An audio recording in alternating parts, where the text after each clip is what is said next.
நல்ல காலம் பிறக்குது. நேயர்கள் அனைவருக்கும் வணக்கம். எத்தனை பெயர்ச்சிகள் வந்தாலும் உங்களுக்கு அதில் கூறக்கூடிய நன்மைகள் என்பது பெரும்பாலும் 70% பேருக்கு நடப்பதே இல்லை. அதுதான் உண்மை. அதற்கு என்ன காரணம்?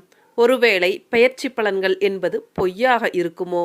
இல்லை, ஒரு சில ஜோதிடர்கள் அனுபவம் இல்லாமல் தப்பு தப்பாக கூறிவிடுகின்றார்களோ என்று மக்களுக்கு நிறைய சந்தேகங்கள் இருக்கலாம்.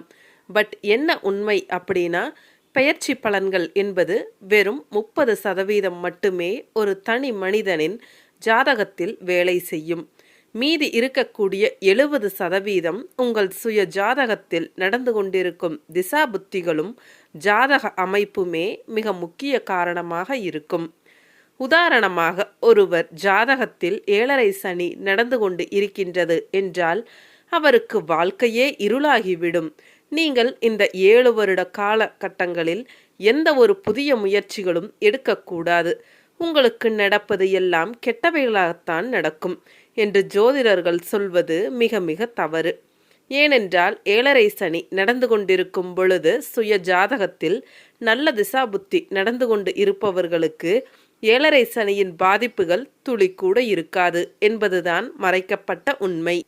நீங்கள் நிறைய பேரை பார்த்திருக்கலாம். என்னடா 7.5 சனி நடந்து கொண்டு இருக்கின்றது, ஜோதிடர்கள் நன்றாக இருக்காது என்றார்களே. ஆனால் நாம் இப்பொழுதுதான் மிக நன்றாக இருக்கின்றோமே. நம்மளுடைய தொழிலாக இருக்கட்டும், வேலையாக இருக்கட்டும், இப்பொழுதுதான் மிகுந்த லாபத்தை பார்க்கின்றோமே. வாழ்க்கையில் மற்ற நேரத்தில் கூட நிறைய கஷ்டப்பட்டு இருக்கின்றோம். ஆனால் இந்த 7.5 சனி காலகட்டங்களில்தான் மிக நன்றாக இருக்கின்றோம் என்று அவர்கள் சந்தோஷப்பட்டு கொள்வார்கள். இதே உதாரணம்தான் அஷ்டம சனியாக இருந்தாலும் அர்த்தாஷ்டம சனியாக இருந்தாலும் பொருந்தும். அப்புறம் வேற எதைத்தான் நம்புறது அப்படின்னு நீங்க கேட்கலாம். நான் தெளிவா சொல்லிடுறேன். உங்களுக்கு நான் சொல்லக்கூடிய திசா புத்திகள் ஜாதகத்தில் நடந்து கொண்டு இருந்தால், தற்பொழுது கோச்சாரம் உங்களுக்கு சரியாக இல்லாமல் இருந்தாலும் உங்களுக்கு வாழ்க்கை மிக நன்றாகத்தான் இருக்கும். அப்படி எந்த திசா புத்திகள் ரிஷபத்திற்கு நன்றாக இருக்கும் என்பதை பார்க்கலாம் வாங்க. முதலில் குரு திசையை பார்க்கலாம். குருவின் பகை கிரகங்களான சுக்கிரன், புதன், சனி ஆகிய கிரகங்கள் ஆளக்கூடிய ராசிகளுக்கு குரு பகவான் யோகத்தை கொடுக்க மாட்டார். அந்த வகையில் ரிஷபம், துலாம், மிதுனம், கன்னி, மகரம், கும்பம் லக்னக்காரர்களுக்கு குரு தசா நடக்கும் பொழுது யோக பலனை குரு தரமாட்டார். அந்த வகையில் முக்கியமாக ரிஷபத்திற்கு குரு திசை என்பது ரொம்ப சூப்பரா இருக்கும் என்று நாம் சொல்ல முடியாது. இந்த காலகட்டங்களில் கோச்சாரம் சரியாக இல்லை என்றால் உங்களுக்கு வாழ்க்கையில் சில சங்கடங்களும் கஷ்டங்களும் இருக்கத்தான் செய்யும். குரு பகவான் முழு சுப கிரகம் என்பதால் நல்ல பலனை கொடுக்காவிட்டாலும் பெரிய அளவில் எந்த ஒரு கெடு பலனையும் தரமாட்டார். மற்ற கிரகங்களை ஒப்பிட்டு பார்க்கும் பொழுது குருவின் கெடுபலன் குறைவாகத்தான் இருக்கும். அடுத்து ரிஷபம் ராசிக்காரர்களுக்கு ராகு திசை நடக்கும் பொழுது நன்றாக இருக்குமா என்று பார்க்கும் பொழுது ராகு கேதுக்களை பொறுத்தவரை இதற்கு ஒரு விதிவிலக்கு இருக்கின்றது. அதாவது உங்கள் சுய ஜாதகத்தில் மேசம், ரிஷபம், கடகம், கன்னி, மகரம் இந்த ராசிகளில் ராகு பகவான் இருந்து அவர் திசை நடத்தும் பொழுது உங்களுக்கு மிகுந்த யோகத்தை தருவார் என்பது ஜோதிட விதி. அதே போல கேந்திரங்களில் ராகு இருந்தாலும் நன்மைகளை தருவார். இதனால் ராகு திசையை பொறுத்தவரை உங்கள் சுய ஜாதகத்தில் அவர் எங்கு அமர்ந்திருக்கின்றார் என்பதை பொறுத்துதான் எந்த ராசியாக இருந்தாலும் நன்மை கெட்டது என்பது நடைபெறும். ஆனால் ராகுவிற்கு நண்பர்கள் என்று பார்க்கும் பொழுது சனியும் சுக்கிரனும் புதனும் வருவார்கள்.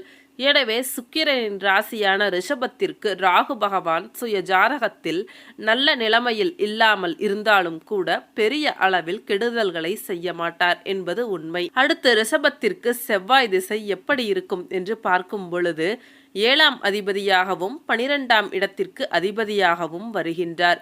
7ஆம் இடம் என்பது களத்திரத்தை குறிக்கக்கூடிய ஸ்தானம் என்பது உங்களுக்கு தெரியும். அதே போல 12ஆம் இடம் என்பது விரயத்தை குறிக்கக்கூடிய ஸ்தானம். செவ்வாயை பொதுவாக திருமணத்தில் மிக முக்கியமாக பார்ப்பார்கள். உங்களுக்கு 7ஆம் இடத்திற்கு அதிபதியாகவும் செவ்வாய் வருவதால் திருமண பொருத்தத்தில் செவ்வாயின் பங்கு முக்கியமானது. இந்த செவ்வாய் திசையை பொறுத்தவரை ரிஷபத்திற்கு நல்லதும் கெட்டதும் கலந்த ஒரு பலனாகத்தான் இருக்கும். ஏனென்றால் 7ஆம் இடம் என்ற ஒன்று கேந்திரஸ்தானத்திற்கும் 12ஆம் இடம் என்ற விரயஸ்தானத்திற்கும் அதிபதியாக செவ்வாய் வருவதால் நல்லதும் கெட்டதும் கலந்துதான் நடக்கும். முக்கியமாக ஒருவர் எந்த உத்தியோகத்தில் இருந்தாலும் அவரை உயர்ந்த நிலைக்கு கொண்டு வரும் ஆற்றல் செவ்வாய்க்கு உரியதாகும். லக்னத்திற்கு 10ஆம் இடமான ஜீவனஸ்தானத்திற்கு செவ்வாயின் தொடர்பு ஏற்பட்டால், அதாவது 10ஆம் வீட்டில் செவ்வாய் இருப்பது அல்லது பார்ப்பது, 10ஆம் அதிபதியுடன் சேர்க்கை, பார்வை, பரிவர்த்தனை பெற்று இருப்பது உத்தியோகத்திற்கு பலம் தரும் அமைப்பாகும். காலாகாலத்தில் முயற்சி செய்த உடனேயே நல்ல வேலை கிடைத்துவிடும். அவரவர் கல்வி தகுதி அனுபவத்திற்கு ஏற்ப அரசு அதிகாரியாக வரும் யோகம் உண்டு. தலைமை பொறுப்பு என்பது தேடி வரும். அடுத்து சந்திர திசையை எடுத்துக்கொண்டால், சந்திர பகவான் முயற்சியை குறிக்கக்கூடிய 3ஆம் இடத்திற்கு அதிபதியாக வந்து ரிஷபராசியில் உச்சம் ஆகின்றார். வாகனக்காரகன் என்றால் சுக்கிரனும் சந்திரம் என்று சொல்வார்கள். சுக்கிரன் வண்டி, வாகனம் போன்றவற்றை குறிப்பிடுகின்ற கிரகம். வண்டி வாகனத்திற்கு உரிய இடம் 4ஆம் இடம். அந்த 4ஆம் இடத்தை பெறுவதில் சந்திரனுக்கும் ஒரு பங்குண்டு. காரணம், காலச்சக்கரத்தின் 4வது ராசியாக சந்திரனுடைய கடகம் வருகின்றது அல்லவா? எனவே சொத்து, சுகம், வண்டி, வாகனங்கள் முதலியவற்றை தருகின்ற அதிகாரம் சந்திரனுக்கும் உண்டு. சந்திர திசை நடக்கும் பொழுது உங்களுடைய சொந்த முயற்சியில் வண்டி, வாகனம், சொத்து வாங்கும் யோகத்தையும் கொடுக்கும். பொதுவாக சந்திர திசை ஓரளவிற்கு நன்றாகத்தான் இருக்கும். அடுத்து சூரிய திசையை எடுத்துக்கொண்டால், சூரியன் ரிஷபத்திற்கு 4ஆம் இடத்திற்கு அதிபதியாக இருக்கின்றார். ஆனால் சுக்கிரனுக்கு சூரியன் ஆகாதவர் என்பதால் இந்த சூரிய திசையில் பெரிய அளவில் நன்மைகள் என்பது நடக்காது. அதே சமயம் சில சங்கடங்களும் இருக்கத்தான் செய்யும். வீடு, வண்டி, வாகனங்கள் அல்லது சொத்துக்கள் மூலமாக நீங்கள் விரும்பிய ஒன்று கிடைக்காமல் போகலாம். இப்படி ஏதாவது ஒரு ஏமாற்றத்தை தரும்.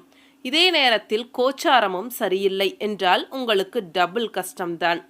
அடுத்து சுக்கிர திசையை எடுத்துக்கொண்டால், இந்த திசைதான் உங்களுக்கு ஜாக்பாட் என்று கூற வேண்டும். ஏனென்றால் ராசி அதிபதியின் திசையே உங்களுக்கு வருகின்றது என்பதால் நீங்கள் வாழ்க்கையில் என்னென்ன சாதிக்க முடியவில்லை, என்னென்ன கஷ்டப்பட்டு இருந்தீர்களோ அவை அனைத்திற்கும் சேர்த்து உங்களுக்கு பல மடங்கு நன்மைகளை செய்யக்கூடிய திசை என்பது இந்த திசைதான். அதே நேரத்தில் சுக்கிரன் 6ஆம் இடமான தாரத்திற்கும் அதிபதியாக இருக்கின்ற காரணத்தினால் கடன் சார்ந்த விஷயங்களிலும் நீங்கள் இந்த காலகட்டங்களில் எச்சரிக்கையாக இருக்க வேண்டும். முக்கியமாக சுக்கிர திசை நடந்து 7.5 சனி நடப்பவர்கள் கடன் சார்ந்த விஷயங்களில் எச்சரிக்கையாக இருக்க வேண்டும். ஆனாலும் சுக்கிரன் ராசி அதிபதி என்பதால் அந்த கடனை அடைப்பதற்கும் உங்களுக்கு வழியை கொடுப்பார். அடுத்து கேது திசையை எடுத்துக்கொண்டால், ராகுவிற்கு என்ன சொன்னேனோ அதே விதிகள்தான் இங்கேயும் பொருந்தும். ஆனால் ராசிகள் மட்டும் மாறும். ஆனால் கேது திசை என்பது ரிஷபத்திற்கு நன்றாக இருக்காது. இந்த நேரத்தில் கோச்சாரம் சரியில்லை என்றால் உங்களுக்கு கஷ்டம்தான்.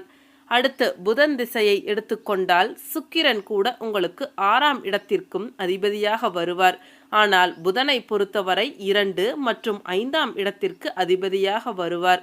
2 வீடுகளும் நன்மை செய்யும் வீடுகளாக இருப்பதால் இந்த புதன் திசை நடக்கும் பொழுது உங்களுக்கு கோச்சாரம் எப்படி இருந்தாலும் சரி, உங்களுக்கு கெடுதல்கள் என்பது துளி கூட நடக்க வாய்ப்புகள் இல்லை. மாறாக உங்களுக்கு பேங்க் பேலன்ஸ் என்பது உயரும். உங்கள் குழந்தைகள் மூலமாக நீங்கள் நன்மைகளை அனுபவிப்பீர்கள். இப்படி பல நன்மைகள் உங்களுக்கு இந்த புதன் திசையில் நடக்கும். ஆகவே எந்த புதன் திசை என்பது உங்களுக்கு நம்பர் 1ஆக இருக்கும். அடுத்து சனி திசை எப்படி இருக்கும் என்று பார்க்கலாம். புதனைப் போலவே சனியும் சுக்கிரனுக்கு நண்பர் என்பதால் இந்த சனி திசையும் ரிஷபத்திற்கு மிகுந்த நன்மைகளை செய்யும் என்பது உறுதியான ஒன்று. ஏனென்றால் 9 மற்றும் 10ஆம் இடத்திற்கு அதிபதியாக சனி பகவான் வருவார். இந்த காலகட்டத்தில் உங்களுக்கு கிடைக்காத பாக்கியங்கள் கிடைக்கும். தொழில் மூலமாக பல நன்மைகளும் லாபங்கள் பல மடங்கு கூடுதலாக கிடைப்பதும், நீங்கள் உங்கள் துறையில் உச்சத்தை எட்டுவதும் இந்த காலகட்டங்களில் நிச்சயம் நடக்கும்.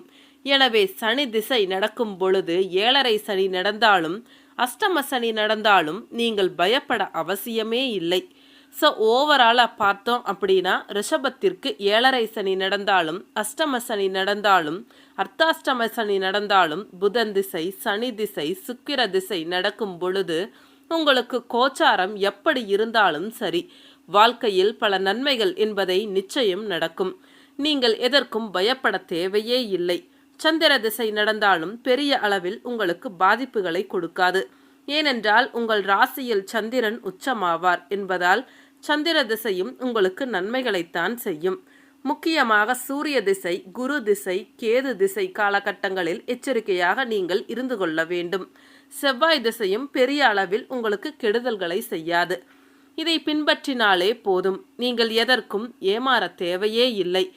அனைவருக்கும் நன்றி. அடுத்த பதிவில் மீண்டும் சந்திப்போம்.